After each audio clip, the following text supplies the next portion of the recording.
Chair, we've heard a number of concerns brought forward today that are questions that we don't have answers for. And I, for one, cannot move forward on this without having the understanding. I will just highlight a couple of mine that I don't have complete answers on yet.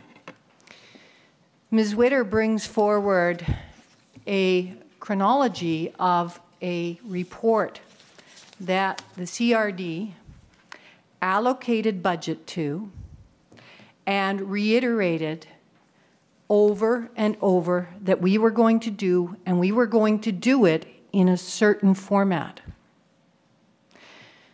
We always knew that we had to do an environmental impact study for the province. And I would assume that that would have had a budget as well. Now, I don't recall, and I would invite staff to bring me forward the documentation, where this committee made a decision, a significant decision around money maybe being saved in this project, $600,000. But we didn't have that opportunity to make that change, as far as I'm aware. And so rolling those two reports together, I'm asking, where is the outstanding money? And why did we not have that opportunity to make that decision, recognizing the concern that we hear over and over and over and over again from the public regarding this issue? And where is the EIS even? We have not seen that either. So that is just one item, and I'll allow and listen to others around the table, and then I'll bring forward a couple of other concerns that I've heard. But I need answers around this environmental, the ESR, Environmental Social Review, that we committed to in the same format as Saanich East, Oak Bay, and it's been committed to for both Heartland, and I hear that Heartland residents are concerned. They deserve this, as well as the residents of the region around McLaughlin. Thank you. Ms. Hutchison. Yes, through the chair, I'll just draw the committee's attention to the memo that was prepared by David Harper. It's included in your package, and it's the last piece of paper with this agenda item. And this was the information that we discussed with the Technical and Community Advisory Committee. An ESR outline was worked on with Westland, and because the nature of the ESR is very similar to an EIS, and through the period of time that we had initiated the ESR, 2008 to 2009, the Ministry of Environment, along with Environment Canada, jointly developed and agreed on a format for EISs, which is very similar. And you can see that the topics covered there are listed on the table that goes over the page. An EIS for Heartland was completed in 2010 and submitted as part of Amendment Number 8, and that document is available. I certainly can ask the consultant to speak to the committee if there's more detailed questions around what the difference is between an ESR and an EIS, but I think it was determined at the time that rather than doing very similar documents, that because they were essentially achieving the same in terms of outcomes, that an EIS was appropriate to be done. Chair, in response, thank you, with all due respect. Thank you, Ms. Hutchison. Could you also speak to the $600,000 that Director Desjardins asked you about? Yes, it's my understanding that that work was commissioned from Westland, and that the resulting report was the EIS that was done as part of Amendment Number 8. Thank you. Thank you. No. With all due respect, may I respond? No. Can you, because I've got a director here who didn't hear. Could you repeat that? Thank you. Thank you. Yes, it's my understanding that the $600,000 was for Westland to do the work, which at the end of the day was an EIS, and that was submitted to the province as part of Amendment Number 8 and is available for review. Thank you. Director Desjardins. Thank you. Thank you, staff. But I don't feel that my questions were answered. I draw your attention to the date on the memo. The date on this memo is after the requests were put in about the difference in the two reports. So what you're drawing our attention to is that a decision was made. Why weren't we involved in that decision? We are the decision makers, not staff. And the second thing is, again, EIS is a mandatory for the province. Within the project, that money was set aside for an EIS. The money was also set aside for an ESR. Where is that money for the ESR? It either comes back to this project or we make a determination if we want to spend it on ESRs. Thank you. Yes, through the chair. I don't have a direct response because I was not part of the project at the time. This memo came from the consultant to help us understand, for the purposes of working with the Technical and Community Advisory Committee, where the change happened. So I think staff would have to go back and do a more comprehensive report for committee to track that through and report back to committee if that's the request. Thank you. I think that is absolutely mandatory and appropriate. Just before we go on, Mr. Hall, or I'm sorry, your name's just gone right out. Yeah, can either, Mr. Harper, can either of you speak to that? Thank you very much, Madam Chair, and thank you very much for the opportunity. I appreciate... Is your mic on? Is it on?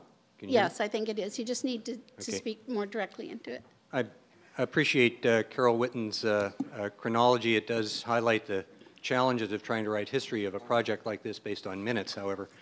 The original work program that was in the proposal on which Westland bid in 2007 called for an ESR to assist with siting and evaluation of prospective wastewater facility sites. And that's what the original work program was to do.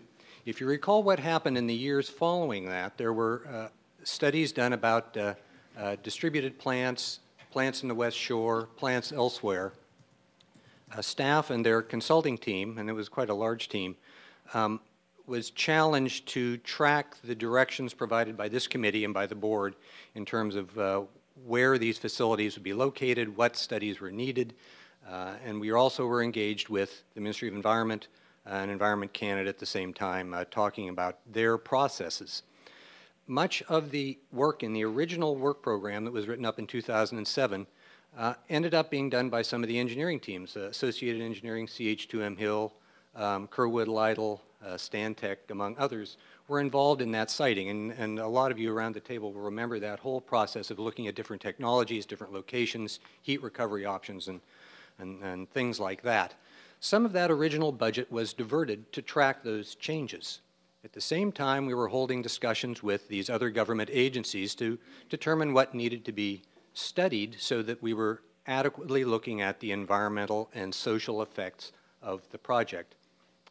Not just the treatment facilities, pump stations, and ancillary facilities at the same time. There's a variety of studies that have been done. In fact, these are just the ones that Westland, now Terra, has worked on. And there are environmental elements of the other reports. People have talked about the triple bottom line work contained in some of those engineering studies as well. So there's been quite a thorough environmental review of the effects of these projects. In our discussions with the province and the feds, we talked about the requirements for an EIS that are contained in the municipal wastewater regulation. We compared those with what we were doing in the proposed ESRs, such as the comparative ESR we did in Saanich East, if you'll recall. And we found that there was significant overlap between those studies. And in fact, and this was done by staff. These were considered to be technical measures that we were doing to try to respond to direction from the committee and from the board to make sure that environmental and social topics were thoroughly investigated, as well as making good use of the public's funds by not duplicating our work. We negotiated with the Ministry of Environment and developed the content for the EIS that goes beyond what is typically required under the Provincial Act and embellishes what was proposed in the original EIS, or in the original ESR. So the EISs that are being prepared and have been prepared actually contain more than either of those topics would individually, even though the headings, as you'll see from that October 26 memo, are virtually identical. So they're the content is the same, the topics are the same. There seemed little reason to duplicate that effort. Did that come back to the board for a motion? It seemed to be a fairly trivial kind of change in title page on reports that contain the same content. And there were many other major topics that you were investigating at the time about the project: funding, locations, siting, public involvement, and so on. So you can rest assured, and the public can rest assured, that we have been, that is, the CRD staff has been preparing the documents not only that are required as a minimum submission to meet the requirements of the various regulations, but also to respond to the direction we've gotten from the board to look at new sites, to look at different locations and routings, and so on. I need to mention also that in this interval, there was a change in the Federal Environmental Assessment Act. You may recall that the Canadian Environmental Assessment Act 2012 was passed that had different, it really was quite a different approach, and separate environmental studies have done also to comply with that. So in addition to the provincial EIS requirements, there's also federal requirements that we've been meeting under Section 67 of SIA 2012. So there's been a variety of specific and general studies that have been done on these facilities. Thank you, Mr. Harper.